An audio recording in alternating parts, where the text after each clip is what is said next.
Elles viennent de se qualifier brillamment pour le 4 à la suite. Jeannette, Marie-Brigitte, Rachel, quels sont leurs points forts? Jeannette, la peinture notamment, on parlait d'enluminure ensemble tout à l'heure. Oui. Marie-Brigitte, la chanson française, entre autres choses. Rachel également est passionnée de musique ainsi que de littérature. Pour une professeure de français, ceci est normal. Alors, toutes les trois, vous allez pouvoir choisir un thème parmi les 4 que je vais vous proposer dans un instant. 40 secondes ensuite pour faire, idéalement, je vous le souhaite, 4 bonnes réponses. Mais chaque erreur vous fait retomber à 0. Les thèmes, regardez, les voici. Le désert au cinéma. Les vacances dans la littérature. On parlait de littérature en instant. Et un thème qu'on vous propose alors qu'aujourd'hui, 5 juillet, c'est la date officielle de la fin des cours. C'est les vacances. Pour les élèves, Rachel, ça y est, c'est fini. En vacances, c'est merveilleux. Voilà, donc vous avez tout le temps pour jouer. Bon courage à ceux qui sont encore... Il y a des examens encore, hein. Oui. Il y a encore des examens. Bonnes vacances à tous les autres. Voici pour le deuxième thème. Le troisième, c'est le thème mystère. Thème mystère que vous pouvez découvrir, vous, amis téléspectateurs, dès maintenant, sur Internet, sur Twitter, avec ce hashtag-là, que vous voyez QPUC, question pour un champion. Dernier thème, regardez, la France et les affaires étrangères. Rachel, vous êtes arrivée en tête tout à l'heure. Qu'est-ce qui vous séduit là? Les vacances dans la littérature. Dans la littérature, c'est le point fort de Rachel. Rachel qui joue pour une deuxième victoire. La littérature parmi ses points forts, la musique aussi, je le disais. Vous jouez de la basse, oui. D'un autre instrument, je crois aussi. Alors, auparavant, je jouais de la batterie, mais je n'ai plus de place pour avoir une batterie, donc maintenant, je joue de la basse. C'est le problème de la batterie. Voilà. Et puis, alors, jouer en appartement, c'est aussi compliqué. C'est un peu gênant pour les voisins. Sauf avec les batteries électroniques, c'est ça? Où on peut brancher un casque. Tout à fait. Rachel, on est sur votre point fort, les vacances dans la littérature. Et justement, les vacances débutent aujourd'hui pour les écoliers. Attention. Top, quel écrivain évoque les vacances passées à Combray par le narrateur dans À la recherche du temps perdu? Proust. À quel écrivain révélé par un sac de billes doit-on le roman Tendre été qui relate la rencontre entre 2 adolescents en vacances? Je passe. En 1953, dans Les Petits Chevaux de Tarquinia, quelle femme de lettres évoque les vacances en Italie? Giroud. Dans La Maison Atlantique, quel écrivain auteur des Jours fragiles évoque les rapports difficiles avec son père pendant ses vacances d'été? Sabatier. En 1923, quelle romancière décrit la liaison entre 2 adolescents en vacances en Bretagne dans Colette. Le Pléonien? En 2004, dans Le Collier de perles, quelle romancière auteur de La bicyclette bleue raconte les vacances d'une jeune fille?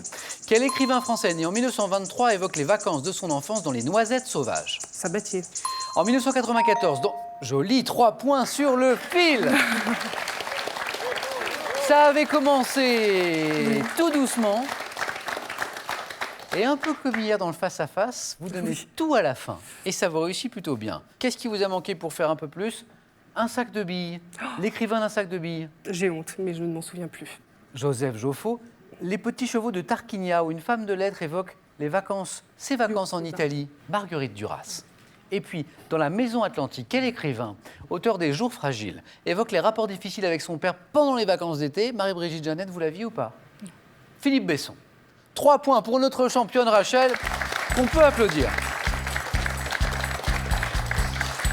Marie-Brigitte, à vous maintenant. Alors, il nous reste donc le désert au cinéma, le thème mystère, ou la France et les affaires étrangères. Le désert au cinéma. Venez Marie-Brigitte, venez. Venez jouer avec moi. Le désert au cinéma, Marie-Brigitte, passionnée de chansons françaises, notamment les animaux aussi. C'est l'une de vos grandes passions et je crois que vous avez un animal totem. Oui, j'aime beaucoup les éléphants. Pourquoi les éléphants? En particulier les éléphantes. Ah. Parce que c'est une société matriarcale. Matriarcale, donc ouais, c'est la femelle qui dirige tout. Ah, ça vous plaît bien ça? Ouais, j'aime bien, oui. Infirmière de nuit, on parle ensemble de désert au cinéma. Le désert au cinéma, vous êtes prête? Top, en 1963, quel film historique de David Lean avec Peter O'Toole se déroule en grande partie dans le désert? Laurence d'Arabie. En 2002, dans quelle comédie Benoît Poelvoorde et Gérard Lanvin sont-ils poursuivis par José Garcia dans le désert du Sahara? Le Boulet. 1990, dans quelle adaptation d'un livre de Paul Bowles, Bernardo Bertolucci situe-t-il l'action de son film dans le désert? Passe. En 2016, dans quel film avec Gaël Garcia Bernal, un groupe de clandestins mexicains traversant le désert de Sonora? En 1961, quel film de guerre réunit Charles Aznavour, Lino Ventura et Maurice Biro dans le désert de Libye? En 1988, quel film de Percy Adlon a pour cadre un motel perdu dans le désert de Californie? Percy Adlon. Bagdad Café, Bagdad un Café. film que vous avez vu, Oui. je le sais. 2 points, Marie-Brigitte. C'est pas mal, restez avec moi. Restez un petit peu avec moi. Le Boulet, la comédie, très bien. Laurence d'Arabie, le grand film, vous l'aviez également. Qu'est-ce qui vous a manqué pour faire éventuellement un 3e point? Alors, ce film de Bernardo Bertolucci, Un thé au Sahara. Un thé au Sahara.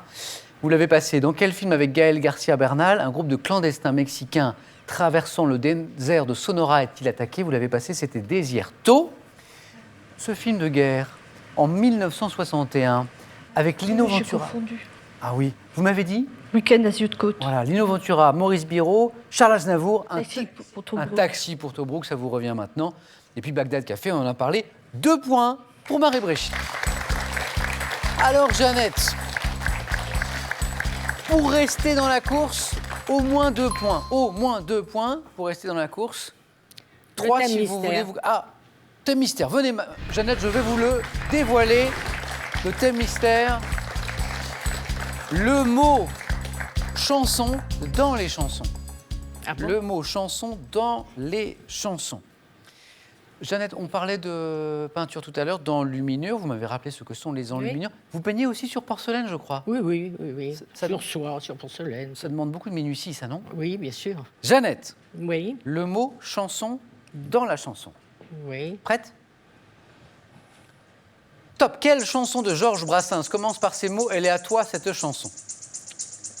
Chanson pour l'Auvergnat. 1967. Quelle chanson Jacques Brel commence-t-il par « Bien sûr, nous eûmes des orages, 20 ans d'amour, c'est l'amour folle ». Ne me quitte pas, non. Sous quel autre titre connaît-on la chanson de Henri Salvador, Le loup, la biche et le chevalier? Je ne sais pas.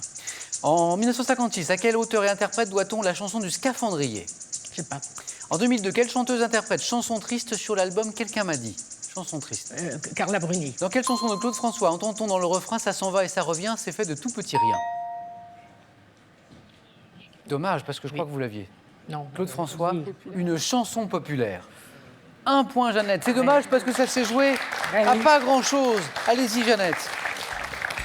Pourtant, vous avez bien 2 bonnes réponses, Jeannette, mais le score était retombé à 0 entre-temps, donc vous aviez bien la chanson pour l'Auvergnat et Carla Bruni également. Qu'est-ce qui vous a manqué pour faire ce 2e point qui vous aurait permis d'égaliser avec Marie-Brigitte? Cette chanson de Jacques Brel, qui commence par « Bien sûr, nous eûmes des orages, 20 ans Les d'amour ». vieux amants.